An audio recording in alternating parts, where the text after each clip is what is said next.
So have you been on the hunt for a fisheye lens? Then this is the episode you want to be watching.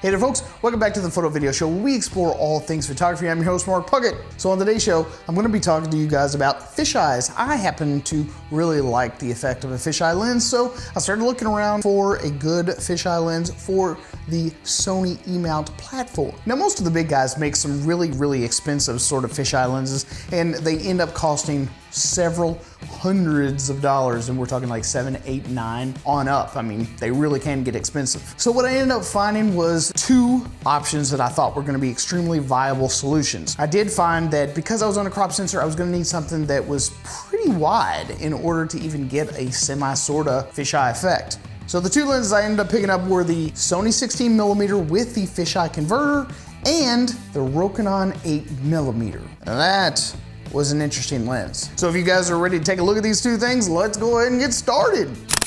Well, I've heard great things about both of these lenses, and let me just say, as far as the price is concerned, you're not looking at too huge of a disparity between the two. Generally, you can find the Rokinon for about 285 bucks, and the Sony generally comes in at about 255, but when you add on the fisheye conversion, you're looking at about 355. But I'm pretty frugal. I happen to find both the Sony 16mm and the fisheye converter for sale used, and ended up only paying 255 bucks.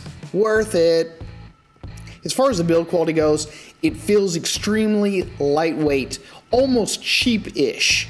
And I say cheap-ish, I think that's just because, again, we relate lightweight or small with cheap or not as powerful. But this lens is not cheap. I really do love the images that are coming from this piece of glass. It is extremely lightweight. It almost feels like it's not on the camera. Now, on the other hand, the Rokinon is an extremely substantial lens, especially when you're holding it. You can tell it is made of high quality materials. The biggest problem with the Rokinon is that it's fully manual, which is not a bad thing considering that if you put it on the A6000, you have focus peaking, but it's really not that sharp. Even with the focus peaking turned on, you miss the focus sometimes. You almost have to always focus it out to infinity and then back it off a little bit to make sure that the whole scene is in fact in focus.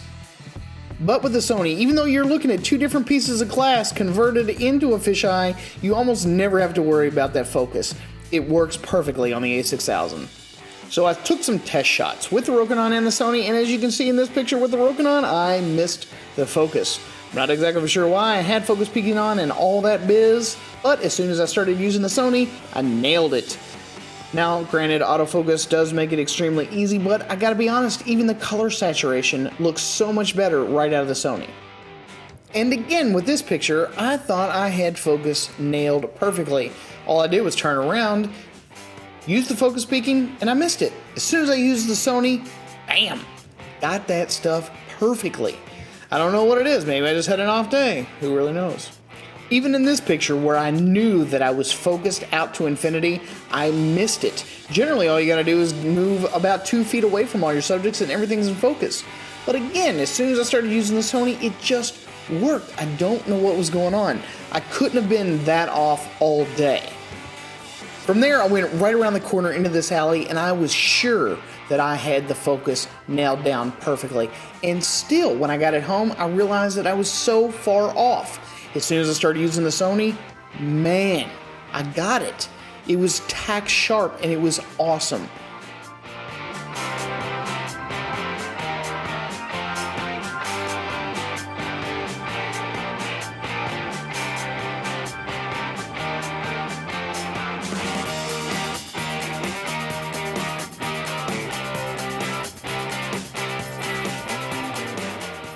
At this point, I felt like I was finally starting to get it. I felt like the sharpness was there, I felt like I was hitting focus plenty enough, but I just couldn't get over the fact that once I started using the Sony lens, the color renditions were so much richer, so much deeper, and they seemed more natural and so much more vibrant.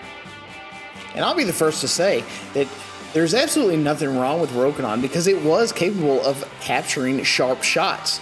Maybe I just sucked that day. Maybe I was having an off moment. But for whatever reason, I just couldn't get the look that I was going for. So by the end of my outing, I felt like I had gotten the focus nailed down pretty well.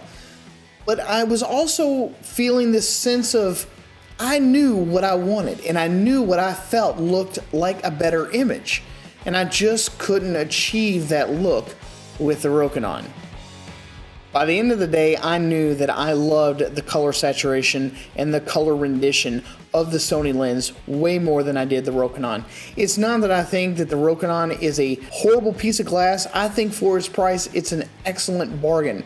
But if you buy the Sony components used, you can produce amazing images. And I'm gonna be the first to admit that I know that I sound like a total Sony fanboy now, but the Rokinon is not a bad piece of glass. If you buy it, even at the used price for 230 bucks, you can nail down tack sharp photos. But if you already have a Sony a6000 or any of the old school NEX cameras, the Sony 16mm with the fisheye converter is an absolute no-brainer.